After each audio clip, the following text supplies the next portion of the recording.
pessoal, beleza? Hoje vamos fazer aqui mais um outro vlog. Hoje para eu falar a respeito de um assunto que acabou calhando, né?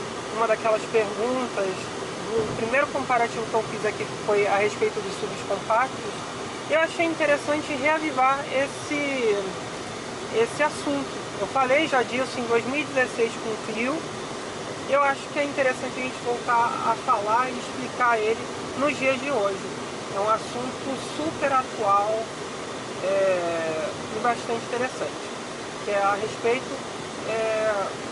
da pessoa média, né, da altura média que os carros e os produtos em geral são executados. Bom, antes de mais nada, se você ainda não é inscrito aqui no canal, por favor se inscreva. E toda semana a gente sempre tenta trazer um vídeo novo aqui pro canal. Se você já é inscrito, participe daquela área comunidade. E lá nós sempre falamos a respeito dos carros que a gente vai testar, os carros que a gente já testou e as curiosidades automotivas em geral.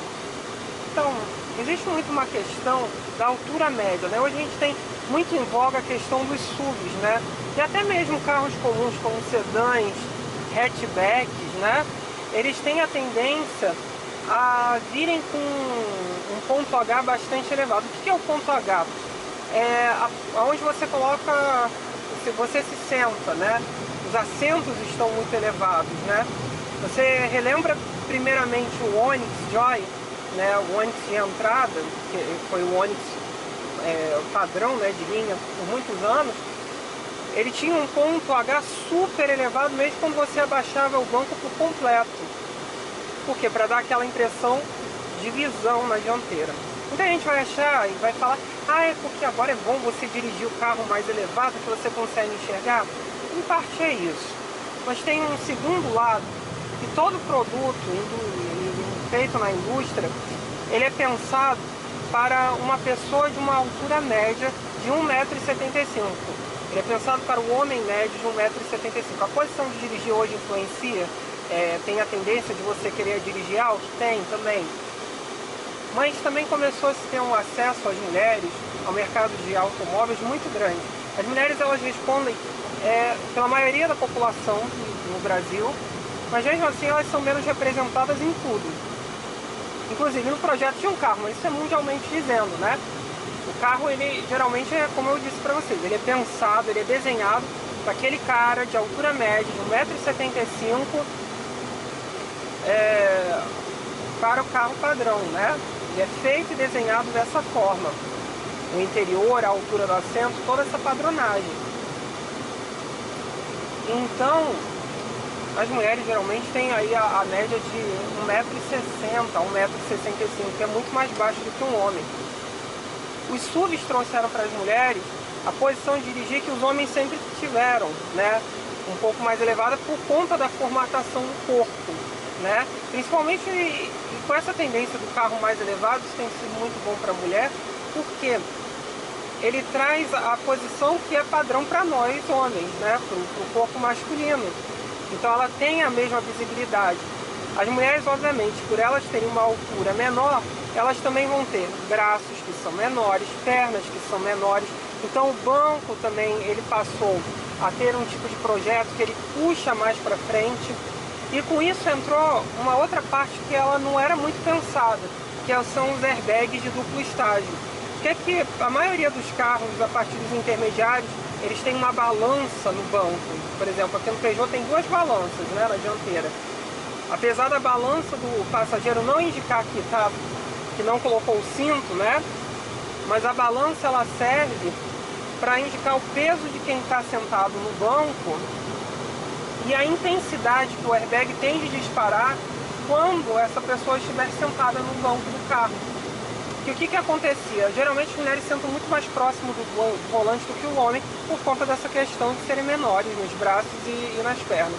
Então quando havia a explosão de um airbag após uma colisão, acabava ferindo elas, né? Mais do que o homem, porque o airbag não é pra gente encostar, é aquela coisa de último caso você encostar naquilo, que aquilo é duro, aquele momento que ele estoura, né? Ele fica duro, para evitar que você chegue até lá na frente, né? Então, eles colocaram esse sistema de duplo estágio porque ele identifica o peso da pessoa que está ali sentada e ele diminui a pressão com a qual ele vai abrir a bolsa, né? Então, tudo isso começou a ser pensado quando eles começaram a observar que o público feminino começou a dirigir mais, a entrar mais no meio dos automóveis, né? Então, os SUVs eu particularmente detesto, porque eu sou uma girafa. Então, quando eu dirijo um carro, que ele já... um carro normal, já para mim, já é alto, né? Então, um carro mais alto do que o normal é pior ainda essa sensação. Mas para a mulher não, para a mulher é ideal. Então, por isso que esse segmento também faz tanto sucesso e vende tanto para o público feminino, né? Isso é um fato bastante relevante que a gente tem que levar em consideração, né? Ele pode ser muito lucrativo para as montadoras e tudo, mas ele tem um porquê também de existir nesse sentido. E melhora a qualidade de direção. Claro que as direções também evoluíram, as direções assistidas, que você passou a ter direções que são menos multiplicadas, você vira menos o carro. Uma mulher fazer um desvio com o carro era muito pior por conta da questão, novamente, dos braços serem menores, né? Então, como você hoje tem volante que você vira menos para apontar a direção do carro, você também melhora a qualidade de direção para a mulher. Os carros passam a ser mais projetados para um público que, na minha cabeça, daqui a alguns anos será a maioria no mercado. Então, carros que tenham muita variação de profundidade, de volante, regulagem de banco, são fundamentais, né, para todos nós, para termos uma condição melhor. Sempre me lembro da minha mãe com o Monza dela, que o carro dela tinha regulagem de altura no banco, né? Ela dirigia com o banco todo levantado, exatamente por isso. Enquanto eu era no chão, ela era levantado. Eu tenho um pouco mais de 30 centímetros de altura a mais que a minha mãe, né? Então essa diferença era compensada no banco do carro, entenderam? Então espero que vocês tenham gostado de mais esse vídeo. Curtam, compartilhem, se inscrevam no canal. Se vocês têm alguma dúvida, postem aí embaixo, com o tempo eu vou respondendo. Se vocês querem que eu teste algum carro específico, me informem aí embaixo, que eu tento arranjar e falar a respeito das minhas impressões após guiar para vocês. É isso então, pessoal. Valeu!